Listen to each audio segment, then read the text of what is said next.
वाराणसी में पीएम मोदी के संसदीय क्षेत्र वाराणसी उत्तर प्रदेश के पूर्व मुख्यमंत्री सपा सुप्रीमो अखिलेश यादव पहुंचे, जहां पर सबसे पहले संकट मोचन मंदिर के प्रोफेसर विश्वंभर नाथ मिश्र से मुलाकात किया और शोक संवेदना प्रकट किया। मुलाकात के साथ ही विश्वंभर नाथ मिश्र माता जी के चित्र पर पुष्पांजलि अर्पित कर नमन किया। इसके साथ ही प्राचीन हनुमान मंदिर में दर्शन किया। प्रख्यात न्यूरोलॉजिस्ट विजयनाथ मिश्रा भी मौजूद रहे।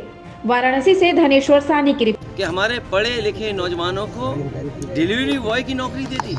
ये रोजगार है, नौकरी नहीं मिल रही अब, और नौकरी मिलेगी तो उन्हें संविधान के तहत काम करना पड़ेगा।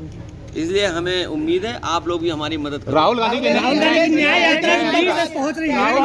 राहुल गांधी की न्याय यात्रा यूपी पहुंच रही है। आपके कार्यकर्ता उसमें शामिल होंगे, आप तो शामिल होने की बात कर रहे हैं। जब पहुंचेगी तब आप भी आ जाना कैमरा लेकर के। हम तो आएंगे सर, लेकिन आपके कार्यकर्ता तैयार नहीं है। अखिलेश जी आपके कार्यकर्ता तैयार नहीं हो रहे हैं। अखिलेश जी तैयार नहीं हो रहे हैं। कांग्रेस 20 सीटें मांग रही है, आपने 11 सीटें दी, वो 20 सीटें मांगी। इस पर क्या कुछ मैंने कहा जीत के आधार पर गठबंधन होगा।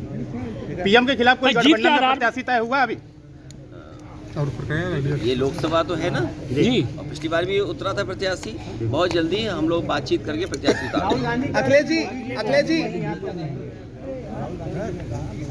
देखिए सर्टिफिकेट का इसलिए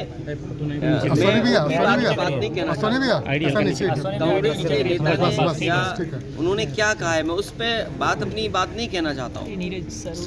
लेकिन जन्म से नहीं है, बहुत से लोग पिछड़े सर्टिफिकेट से। मोदी जी अभी से पिछले साल की बात।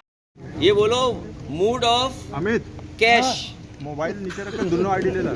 अरे मूड ऑफ नेशन क्या होता है? मूड ऑफ कैश, जहाँ कैश, ये बात तो समझते होगे, जब जेब बजेगी तो वही बजाओगे। कांग्रेस ने 20 सीटों का ऑफर दिया है, 20 सीटों पर लड़ने के लिए कहा दिया है। कांग्रेस ने 20 सीटों को लेकर बोला है। देखिए 20, 25, 30 कोई सीमा नहीं है, 50, हम तो कहते 80। सवाल ये कि जीत का ये गठबंधन है। अगर मेरा कोई साथी जीत रहा है तो उसको मौका मिले, अगर आपका कोई साथी समीकरण के हिसाब से जीत रहा है तो आपको मौका मिले। इसमें कहीं कोई दुविधा नहीं है, जीती गठबंधन है। और उत्तर प्रदेश नहीं, देश की जनता भी यही चाहती है कि वही चुनाव मैदान में आए जनता के बीच में जो जीत सके। जब बीजेपी समीकरण बना रही है, सोचिए समीकरण नहीं बनाती बीजेपी। कांग्रेस की ऑफर की क्या कहेंगे?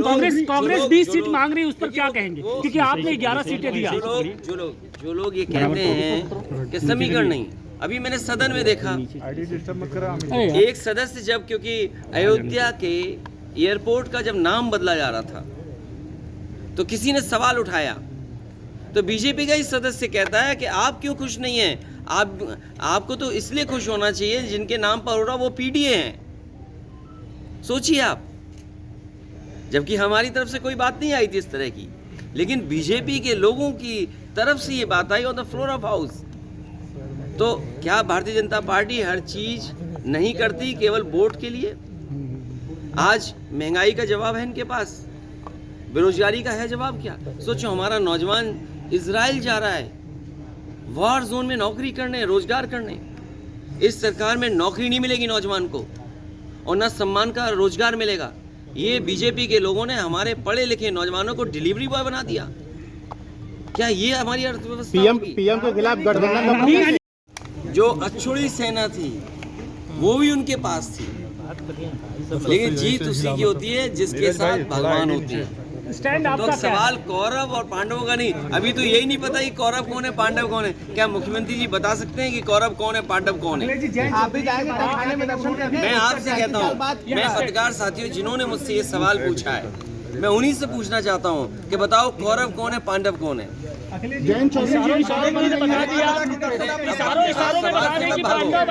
मैं अपने पत्रकार साथियों से कहना चाहता हूँ, आपको बजट मिलता है, उससे कंट्रोल होते हैं आप, लेकिन भ्रष्टाचार उससे कंट्रोल नहीं होता है, करप्शन उससे कंट्रोल नहीं हो रहा है, लॉ एंड ऑर्डर उससे कंट्रोल नहीं हो रहा है। इसलिए आप भागो मत। मेरे पत्रकार साथियों, अगर आप ये बात कह रहे हो कि मुख्यमंत्री जी ने क्या on the floor of house कहा है, तो आप बताइए कि कौरव कौन है पांडव कौन है?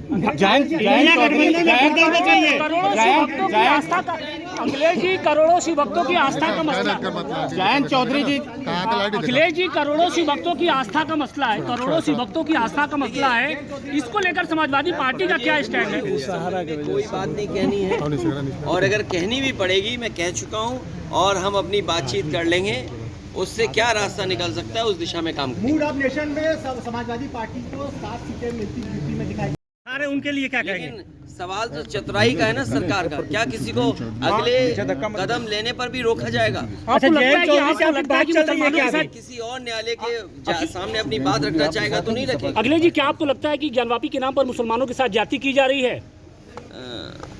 मैं आपसे कह रहा हूँ कि जो लोग सत्ता में बैठे हैं वो बाबा साहब भीमराव अंबेडकर जी के संविधान के तहत नहीं काम कर रहे हैं। रात में जिस तरह से मुसलमानों की बात हो रही है, वो बार बार कह रहे हैं कि हमारे साथ अंबेडकर जी का जो संविधान है उसके तहत भारत के नागरिकों को, आम लोगों को हक अधिकार नहीं देना चाहते हैं। ठीक, थैंक यू।